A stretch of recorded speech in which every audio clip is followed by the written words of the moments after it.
नमस्कार दोस्तों। मैं राकेश कुमार डिजिटल प्लेटफॉर्म पर आपका स्वागत करता हूं। तो आज अपन पढ़ेंगे जो भेड़ की जो नस्लें हैं, उन भेड़ का जो नस्लों और इनके वर्गीकरण के बारे में अपन एक एक चीजें देखेंगे। तो शुरुआत करते हैं अपन अपनी क्लास की। सबसे पहले तो क्या है भेड़ की नस्लें। भेड़ की नस्लें।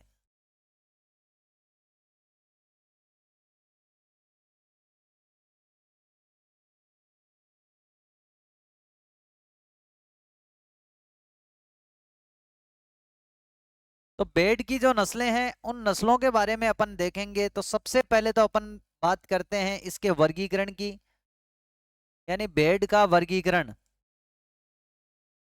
भेड़ का वर्गीकरण। इस वर्गीकरण के बारे में अपन बहुत क्लासों में पढ़ चुके हैं। आप लोगों को मैंने बता भी दिया है कि में सिर्फ दो चीजें हैं वो चेंज होती हैं। और वो दो चीजें हैं वो कौन कौन सी हैं? एक तो अपने नाम होता है वंश का नाम, और एक अपनी जाति। ये दो चीजें हैं वो चेंज होती हैं, बाकी सारी चीजें हैं वो सेम रहती हैं। इसमें सबसे पहले अपने हैं किंगडम। किंगडम के बाद में आता है फाइलम। फाइलम के बाद में अपने आता है क्लास। क्लास के बाद में आता है ऑर्डर। ऑर्डर के बाद में है फैमिली। और फैमिली के बाद में है जीनस। और जीनस के बाद में है स्पेसीज। जीनस के बाद में है स्पेसीज। इन सभी चीजों के बारे में अपन एक एक करके देखेंगे कि किसका किंगडम क्या है, फाइलम क्या है, क्लास क्या है। इन सभी चीजों के बारे में अपन देखेंगे। इनको हिंदी में किन किन नामों से जाना जाता है वो भी अपन इसके बारे में यहाँ पर लिख लेते हैं।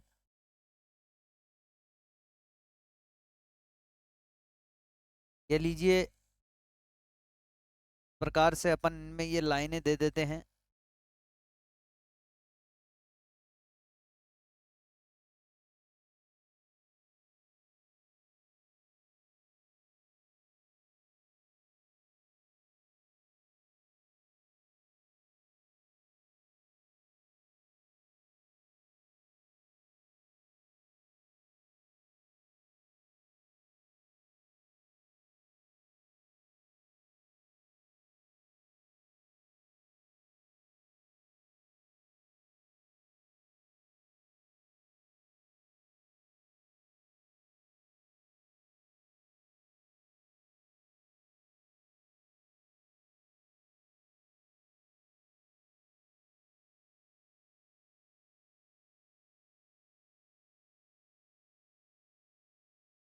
ठीक है,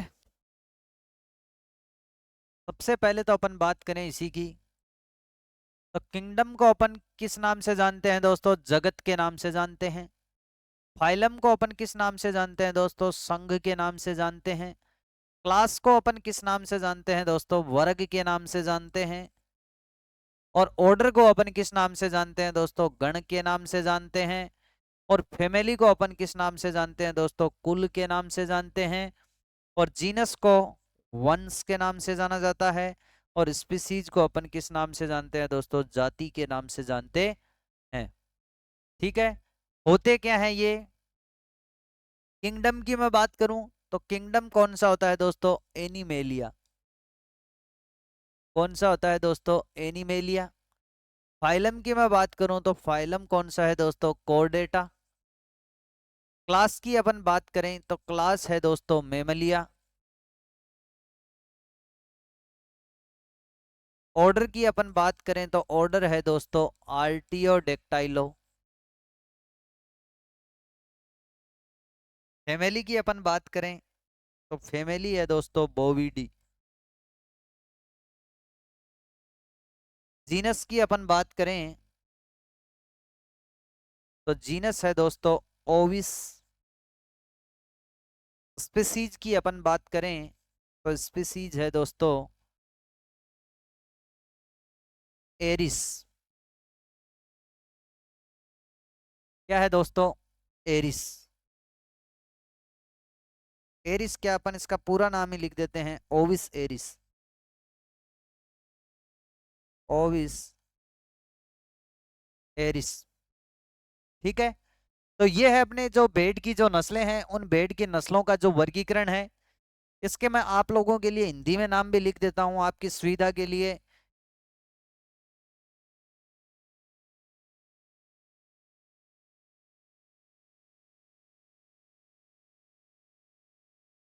एनिमेलिया होता है, एनिमेलिया को अपन किस नाम से जानते हैं दोस्तों? जंतु जगत के नाम से जानते हैं। किस नाम से जानते हैं? जंतु जगत के नाम से। कोरडेटा को अपन कोरडेटा ही बोलेंगे। और कोरडेटा को अपन वैसे तो स्तनधारी भी बोलते हैं, लेकिन अपन कोरडेटा ही याद रखेंगे। क्लास की मैं बात करूं, जो मेमलिया है वो भी अपने को नाम सेम ही याद रखना है, मेमलिया। और ये भी सेम याद रखना है, आर्टियोडेक्टाइलो।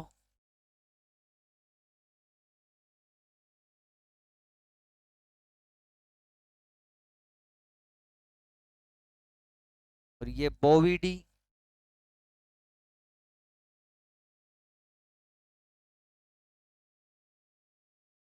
और ये ओविस। और ये ओविस एरिस।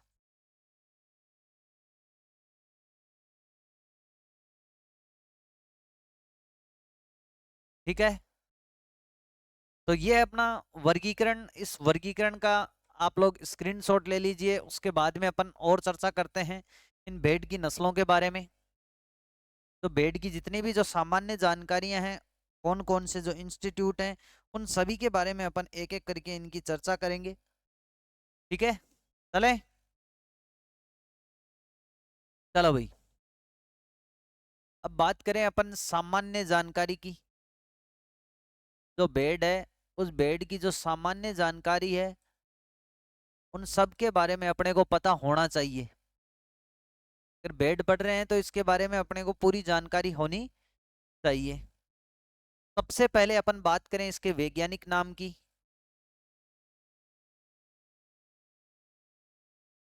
क्या बात करें दोस्तों? वैज्ञानिक नाम की। तो इसका जो वैज्ञानिक जो नाम होता है, वो वैज्ञानिक नाम क्या होता है दोस्तों? ओविस एरिस नाम होता है। ओविस एरिस। क्या नाम होता है दोस्तों? ओविस एरिस होता है। के बाद में अपन इसमें बात करें गुणसूत्रों की। तो इसमें जो गुणसूत्र होते हैं दोस्तों, वो कितने होते हैं अपने? 54 होते हैं। कितने होते हैं दोस्तों? 54 गुणसूत्र होते हैं। ठीक है। गुणसूत्रों के बाद में एक इंस्टीट्यूट है जिसका आपने नाम सुना होगा। वो इंस्टीट्यूट क्या है? CSWRI। क्या इंस्टीट्यूट है दोस्तों? CSWRI। CSWRI है, CSWRI की जो फुल फॉर्म है, वो फुल फॉर्म क्या होती है वो भी अपन लिख लेते हैं।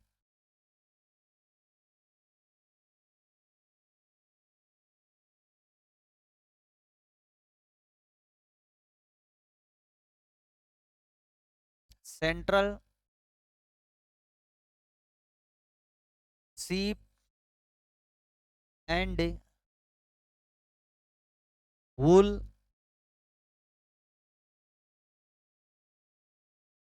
Research institute. क्या फुल फॉर्म है दोस्तों? सेंट्रल सीप एंड वूल रिसर्च इंस्टीट्यूट। क्या है इसकी फुल फॉर्म? है। CSWRI की अपन बात करें, हिंदी में इसके नाम की मैं बात करूं, तो हिंदी में जो इसका नाम है वो क्या है दोस्तों? केंद्रीय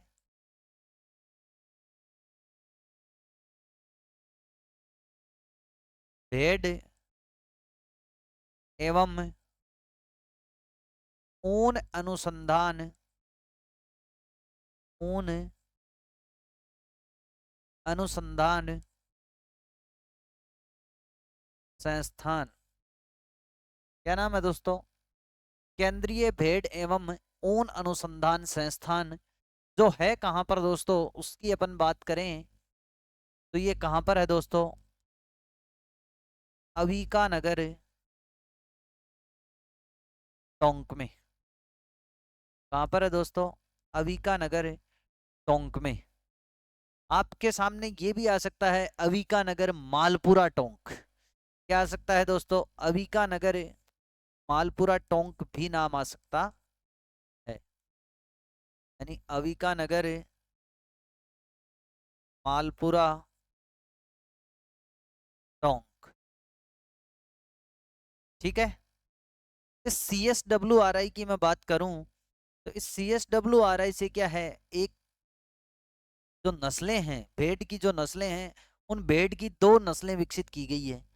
यानी अपन लिखेंगे CSWRI द्वारा भेड़ की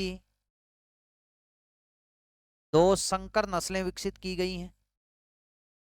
दो संकर नस्लें विकसित की गई हैं, विकसित की गई हैं। अब वो दो विकसित की गई नस्लें कौन कौन सी हैं दोस्तों, उनकी अपन बात करें तो वो दोनों नस्लें अपनी हैं। पहली जो नस्ल है वो है अविकालीन, और दूसरी जो नस्ल है वो है दोस्तों अविवस्त्र। ये अपनी दो जो संकर नस्लें हैं वो कहाँ से विकसित की गई हैं दोस्तों, CSWRI जो कहाँ पर है, अविका नगर मालपुरा टोंक में है, वहां से विकसित नस्लें हैं। ठीक है। तो समझ में तो आ रहा होगा आप लोगों को कि CSWRI के बारे में अपन ने यहाँ पर ये क्या लिखा हुआ है, ये सेंट्रल सीप एंड वूल रिसर्च इंस्टीट्यूट, ये इसका इंग्लिश में नाम है। केंद्रीय भेड़ एवं ऊन अनुसंधान संस्थान, ये इसका हिंदी में नाम है। और उसके बाद में ये है कहाँ पर, तो ये अविका नगर मालपुरा टोंक में है। CSWRI के द्वारा दो भेड़ की नस्लें निकाली गई हैं। वो दोनों नस्लों का जो नाम है वो क्या है दोस्तों, अविकालीन और अविवस्त्र हैं। वो दोनों इसके क्या है, नाम है जो ये भेड़ें निकाली गई हैं। तो इसका एक बार आप लोग स्क्रीनशॉट ले लीजिए, उसके बाद में अपन और आगे चर्चा करते हैं इसके बारे में।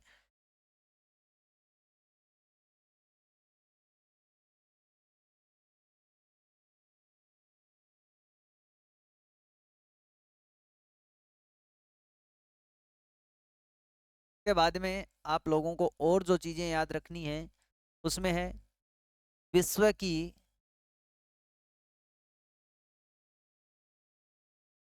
सबसे बड़ी ऊन मंडी। विश्व की सबसे बड़ी ऊन मंडी जो कहाँ पर है दोस्तों, बीकानेर के अंदर है। कहाँ पर है दोस्तों, बीकानेर के अंदर है। ठीक है। उसके बाद में एक है केंद्रीय ऊन विश्लेषण संस्थान, विश्लेषण प्रयोगशाला, सॉरी, विश्लेषण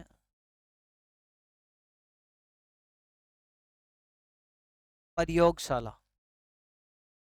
केंद्रीय ऊन विश्लेषण प्रयोगशाला जो कहाँ पर है दोस्तों, बीकानेर में है। कहाँ पर है दोस्तों, बीकानेर में, जिसकी स्थापना कब की गई थी दोस्तों, 1965 के अंदर इसकी क्या की गई थी, स्थापना की गई थी। ठीक है। उसके बाद में और अपन बात करें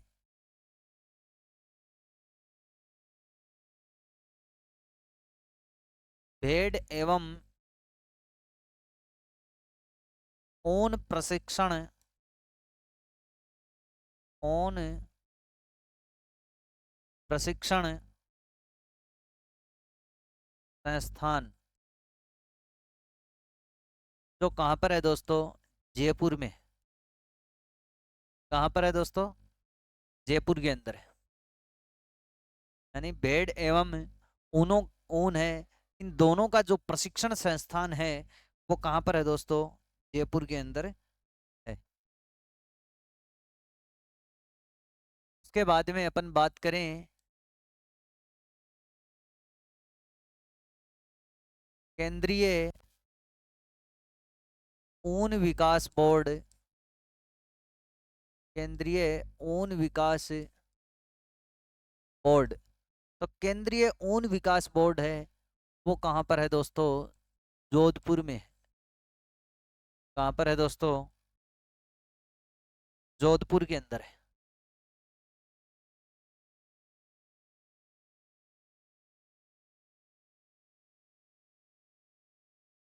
उसके बाद में है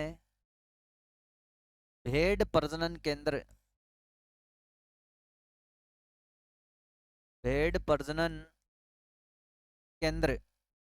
जो भेड़ प्रजनन केंद्र है दोस्तों वो कहाँ पर है? फतेहपुर में है। और फतेहपुर कहाँ पर है दोस्तों? सीकर। ठीक है।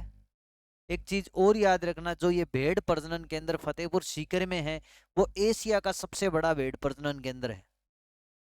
कि ब्रैकेट में आप लोग आगे लिख लेना ये चीज कि एशिया का सबसे बड़ा, एशिया का सबसे बड़ा।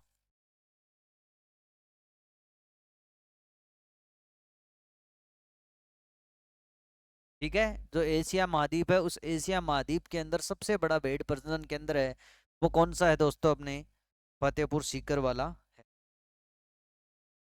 उसके बाद में एक है अपने केंद्रीय भेड़ प्रजनन केंद्र। तो वो कहाँ पर है दोस्तों? अपने हिसार में।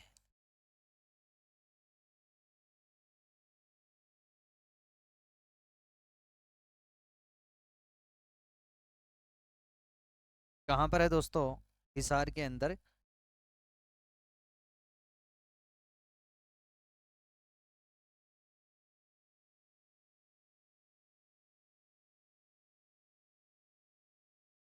उसके बाद में अपन बात करें केंद्रीय भेड़ एवं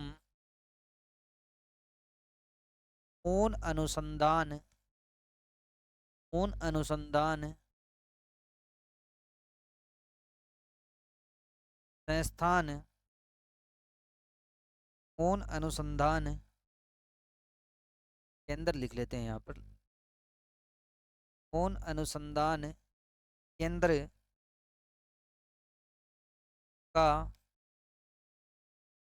मरु क्षेत्रीय परिसर, मरु क्षेत्रीय परिसर। तो ये मरु क्षेत्रीय जो परिसर है वो कहाँ पर है दोस्तों? अपने बिछवाल बीकानेर में है। कहाँ पर है दोस्तों?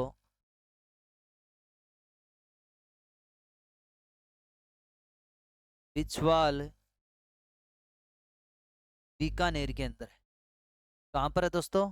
बिछवाल बीकानेर के अंदर है। तो इसका एक बार आप लोग स्क्रीनशॉट ले लीजिए। जितने भी जो ये इंस्टीट्यूट हैं जो भेड़ से संबंधित हैं या है ना, उन सभी को अपन ने एक एक करके पढ़ा है। तो इनका एक बार स्क्रीनशॉट ले लीजिए। उसके बाद में और अपन इसी के बारे में चर्चा करते हैं।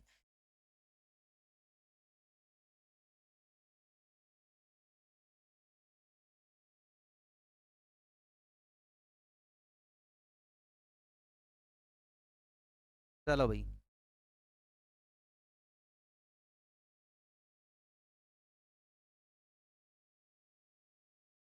बात करें अपन ऊन उत्पादन में, ऊन उत्पादन में भारत का स्थान, भारत का स्थान यानी ऊन उत्पादन के अंदर भारत का कौन सा स्थान है दोस्तों? प्रथम स्थान है। कौन सा स्थान है दोस्तों? प्रथम स्थान। ठीक है। और सर्वाधिक ऊन उत्पादक जो जिला है राजस्थान के अंदर वो कौन सा है दोस्तों? सर्वाधिक ऊन उत्पादक जिला ऊन उत्पादक जिला, तो ऊन उत्पादक जिला कौन सा है दोस्तों? जोधपुर।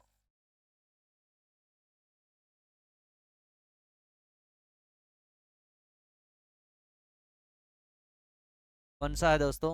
जोधपुर।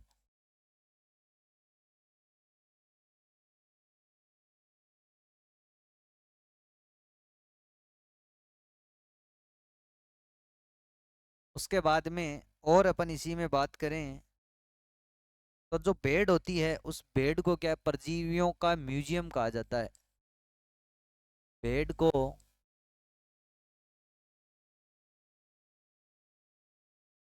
परजीवियों का म्यूजियम कहा जाता है।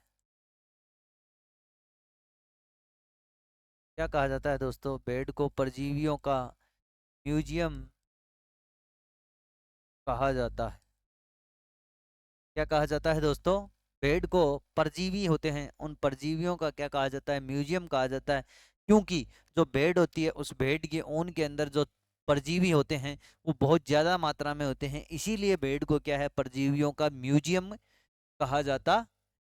क्या कहा जाता है दोस्तों? परजीवियों का म्यूजियम कहा जाता है। ठीक है। जो भेड़ है वो चारा खाती है, उसको किस नाम से जानते हैं दोस्तों? भेड़ में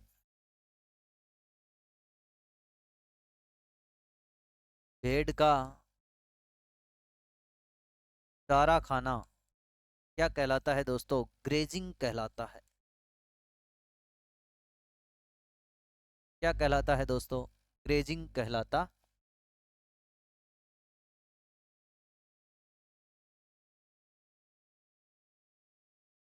के बाद में भारत या राजस्थान की मेरिनो, भारत या राजस्थान की मेरिनो के नाम से कौन सी नस्ल प्रसिद्ध है दोस्तों? चोखला। कौन सी नस्ल प्रसिद्ध है दोस्तों? जो चोखला नस्ल है वो क्या है, भारत और राजस्थान की क्या कहलाती है? मेरिनो कहलाती है। मेरिनो एक भेड़ की विदेशी नस्ल है दोस्तों। कौन सी नस्ल है दोस्तों? विदेशी नस्ल है। उसके बाद में जो ऊन कतरना होता है उसको किस नाम से जाना जाता है दोस्तों? तो ऊन कतरने को अपन किस नाम से जानते हैं दोस्तों? सीयरिंग के नाम से जानते हैं। किस नाम से जानते हैं दोस्तों? सीयरिंग के नाम से जानते। ठीक है।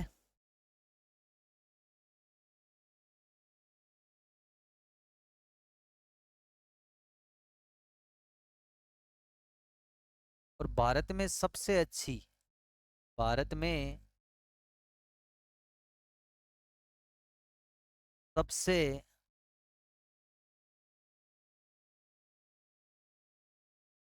ऊंची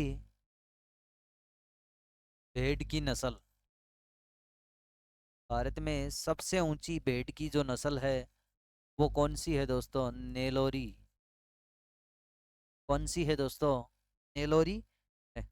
और मटन हेतु सर्वोत्तम उपयुक्त नस्ल, क्योंकि मटन क्या होता है दोस्तों, जो भेड़ का मीट होता है या मांस होता है उसको मटन के नाम से जाना जाता है। तो मटन के लिए सबसे उपयुक्त, मटन के लिए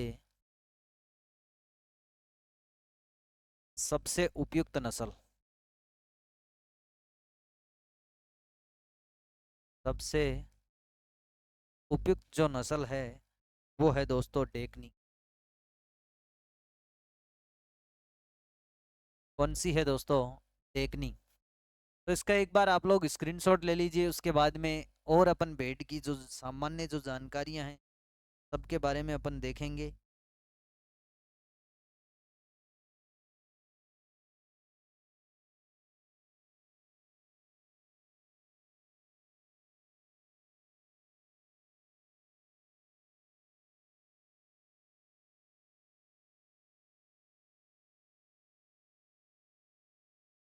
भारत में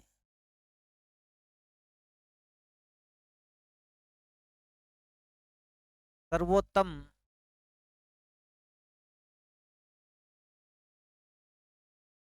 कारपेट ऊन उत्पादक नस्ल, तो वो कौन सी है दोस्तों? बीकानेरी या फिर पोंगल? कौन सी है दोस्तों? बीकानेरी या पोंगल?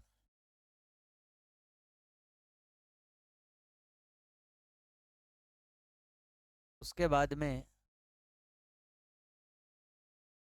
विश्व में भेड़ की सबसे बड़ी नस्ल कौन सी है दोस्तों?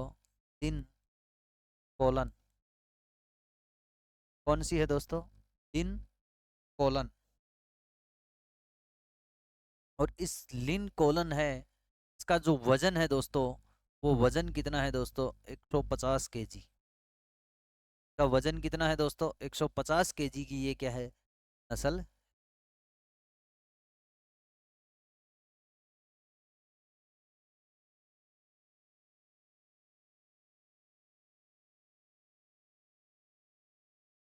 भेड़ की गद्दी नस्ल, भेड़ की गद्दी नस्ल पहाड़ी क्षेत्रों में, पहाड़ी क्षेत्रों में भार ढोने के काम आती है। पहाड़ी क्षेत्रों के अंदर जो भार ढोने का जो काम है, वो किस नस्ल के द्वारा किया जाता है दोस्तों?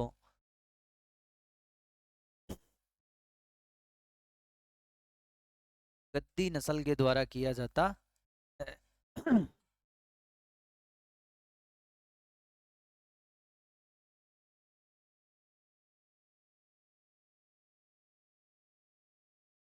के बाद में एक नस्ल है दोस्तों, अपने हिसार डेल।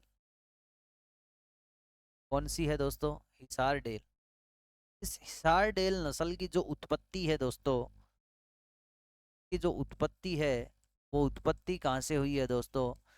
की उत्पत्ति हिसार हरियाणा से हुई है।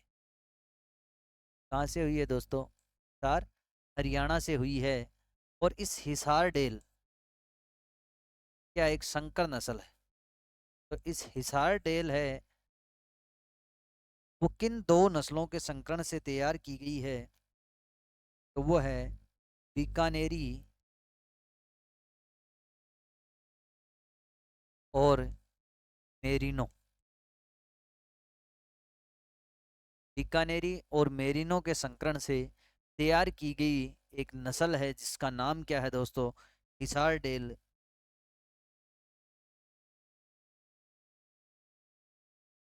के बाद में है सबसे लंबे कानों वाली भेड़। सबसे लंबे कानों वाली भेड़।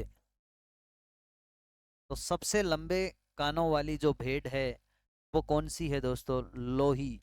ये लोही कहाँ की है दोस्तों? पाकिस्तान की। कहाँ की है दोस्तों? पाकिस्तान की है। इस लोही की अपन बात करें और बात करें, तो आप लोगों को ये भी ध्यान में रखना है कि लोही को क्या कहा जाता है? सरताज भी कहा जाता है। किस नाम से जाना जाता है? सरताज के नाम से भी इस नस्ल को जाना जाता।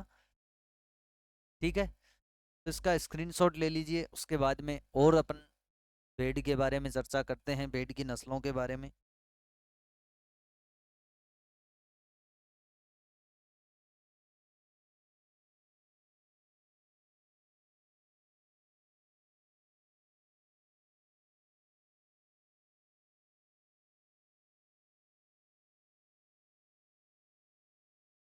भेड़ों के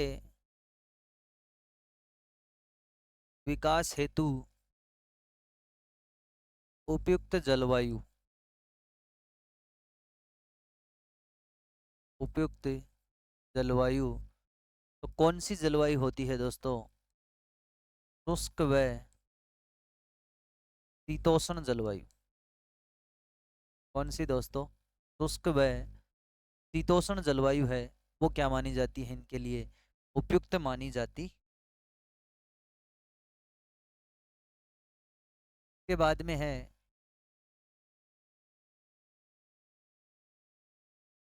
क्लोन द्वारा तैयार प्रथम बेड। क्लोन द्वारा तैयार जो प्रथम बेड है वो कौन सी है दोस्तों? डोली। कौन सी है दोस्तों? जो डोली बेड है वो क्लोन द्वारा तैयार की गई प्रथम बेड है। और इस डोली बेड को विकसित करने वाले जो साइंटिस्ट थे उनका नाम था डॉक्टर इयान विल्मुट। वैज्ञानिक का नाम क्या था? डॉक्टर डॉक्टर इयान विल्मुट नाम था। और इस डोली भेड़ है, इस डोली भेड़ के अपन जन्म की बात करें तो इस डोली भेड़ का जो जन्म है वो 5 जुलाई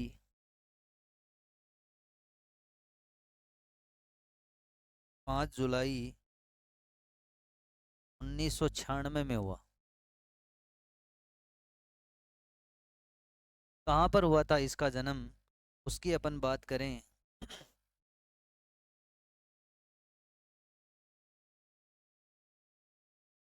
एक रोजनल इंस्टीट्यूट है।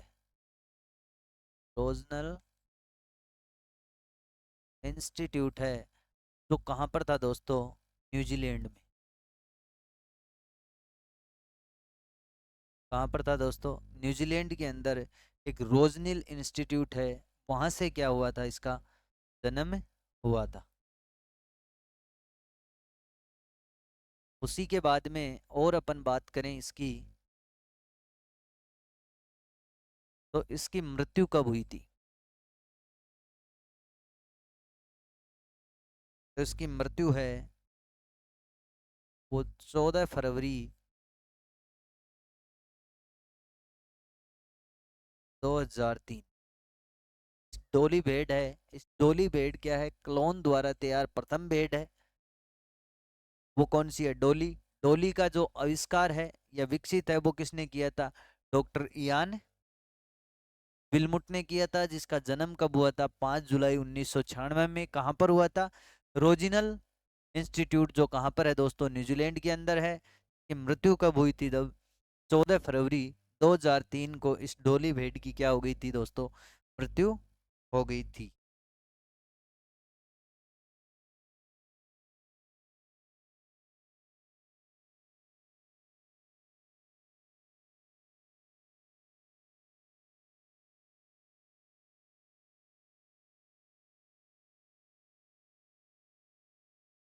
के बाद में अपन बात करें तो विश्व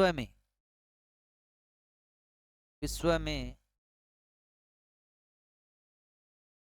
लगभग 200 नस्लें,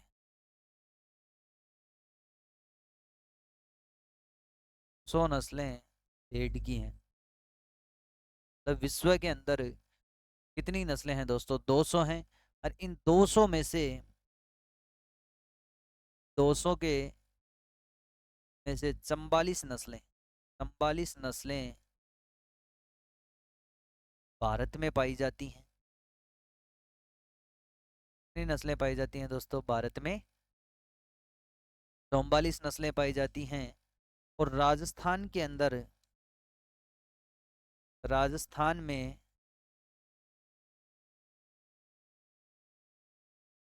भेड़ की 8 नस्लें पाई जाती। 8 नस्लें पाई जाती। राजस्थान के अंदर भेड़ की कितनी नस्लें पाई जाती हैं दोस्तों? 8 नस्लें पाई जाती। ठीक है। और वो 8 नस्लें हैं वो हैं कौन कौन सी, तो उसकी अपन बात करें।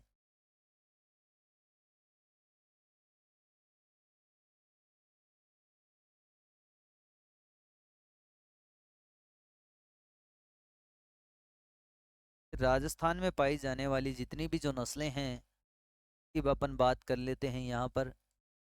राजस्थान में पाई जाने वाली वाली भेड़ की नस्लें। तो राजस्थान के अंदर पाई जाने वाली जो भेड़ की जो नस्लें हैं, भेड़ की नस्लों के अपन नामों की अपन बात करें तो कौन कौन सी जो नस्लें हैं वो पाई जाती हैं, तो उसमें अपनी आती है चोकला, और उसके बाद में आती है मारवाड़ी। मारवाड़ी के बाद में अपने आती है जैसलमेरी, और जैसलमेरी के बाद में अपनी नस्ल आती है नाली। नाली के बाद में अपनी नस्ल आती है सोनाड़ी। सोनाड़ी के बाद में अपनी नस्ल आती है मगरा, और मगरा के बाद में अपनी नस्ल आती है दोस्तों पोंगल, और पोंगल के बाद में अपनी नस्ल आती है मालपुरा। आप लोगों को इन चीज़ों के बारे में पता होना चाहिए कि राजस्थान के अंदर भेड़ की कौन कौन सी नस्लें पाई जाती हैं। तो कौन कौन सी नस्लें पाई जाती हैं दोस्तों, चोकला, मारवाड़ी, जैसलमेरी, नाली, सोनाड़ी, मगरा, पोंगल और मालपुरा, ये 8 नस्लें हैं। वो कहाँ पर पाई जाती हैं दोस्तों, राजस्थान में पाई जाती हैं। इसीलिए क्या है कि जो राजस्थान में, राजस्थान को क्या है भेड़ों का घर कहा जाता है। इसीलिए राजस्थान को क्या कहा जाता है दोस्तों, भेड़ों का घर कहा जाता है। यानी राजस्थान को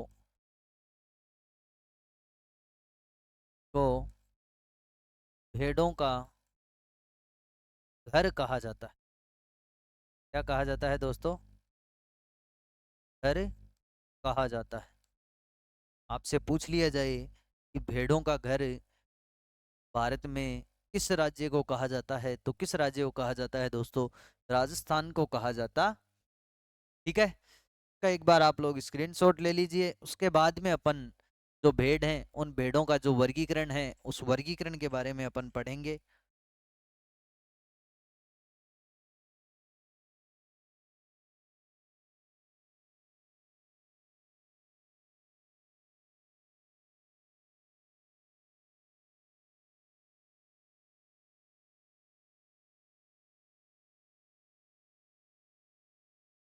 तो भारतीय जो भेड़ें हैं का अपन क्लासिफिकेशन पढ़ेंगे। चलें, चलो भाई। सबसे पहले तो अपन बात करते हैं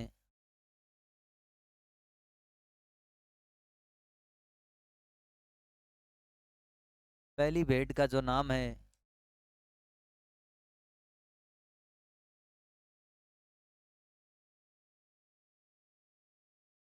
नाम है अपने कारपेट या फिर गलीचा वाली। कारपेट या फिर गलीचा वाली। दूसरा है वो है द्विप्रयोजनीय नस्ल। कौन सा है दोस्तों, द्विप्रयोजनीय नस्ल। उसके बाद में है मांस वाली नस्लें, मांस वाली नस्लें। उसके बाद में है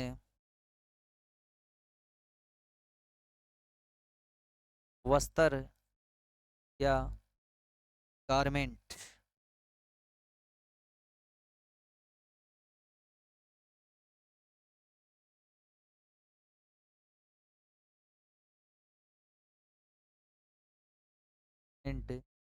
बनाने के लिए। ठीक है, तो ये हैं अपनी नस्लें। इनके बारे में अपन देखेंगे कि इनके अंदर कौन कौन सी अपने नस्लें हैं वो पाई जाती हैं। ठीक है।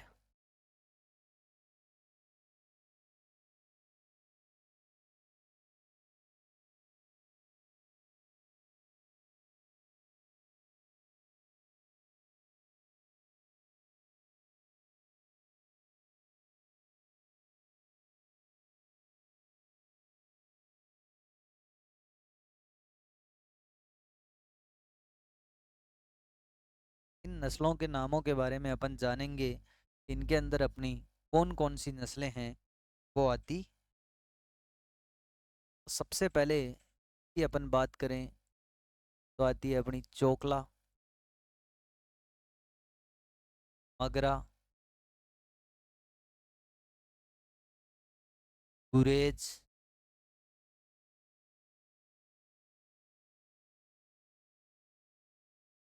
भाकरवाल,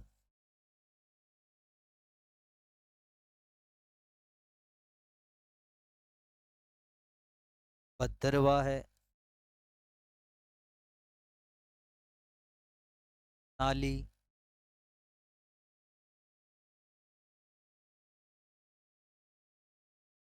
गद्दी, लास्ट है रामपुर, कुसियार।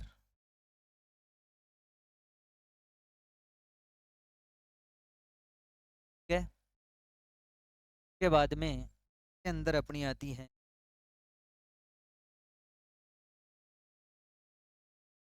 पहले लोही,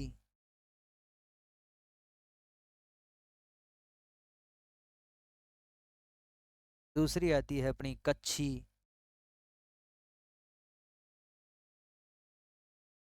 के बाद में आती है ढेकनी, ढेकनी के बाद में आती है अपनी बेलारी, और बेलारी के बाद में आती है मारवाड़ी, मारवाड़ी के बाद में आती है जैसलमेरी,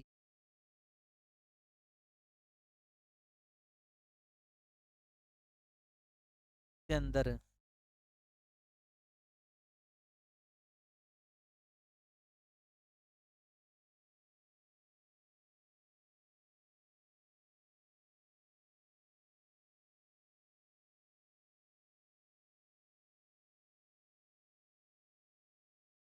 नेलोरी,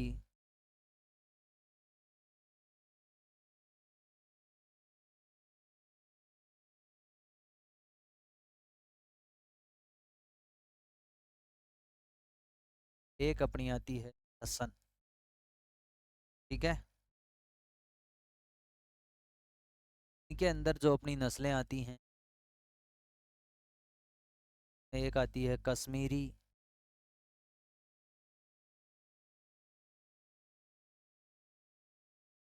एक आती है मेरिनो,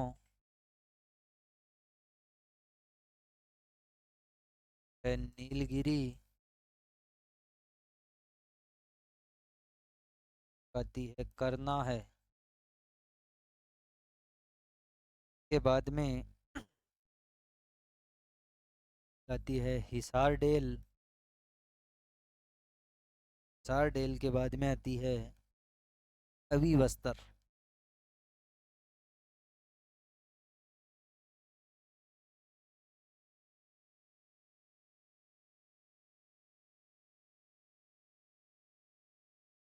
अभी बस्तर बस्तर में आती है, लेकिन एक और इसके अंदर अपने नस्ल आती है। वो कौन सी है दोस्तों? अविकालीन। अविकालीन अपने इसके अंदर आती है, और इसमें भी अपने एक दो नस्लें और आती हैं। नस्लों की अपन बात करें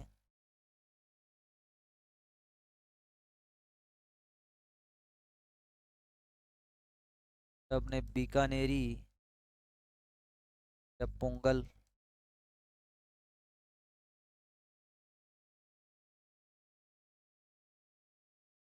शाहाबादी,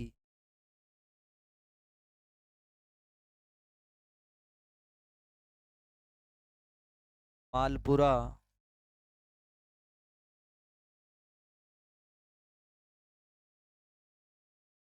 और सोनाड़ी। ये है अपने जो भेड़ें हैं, उन भेड़ों का जो क्लासिफिकेशन है जिसके बारे में अपन ने पढ़ा है।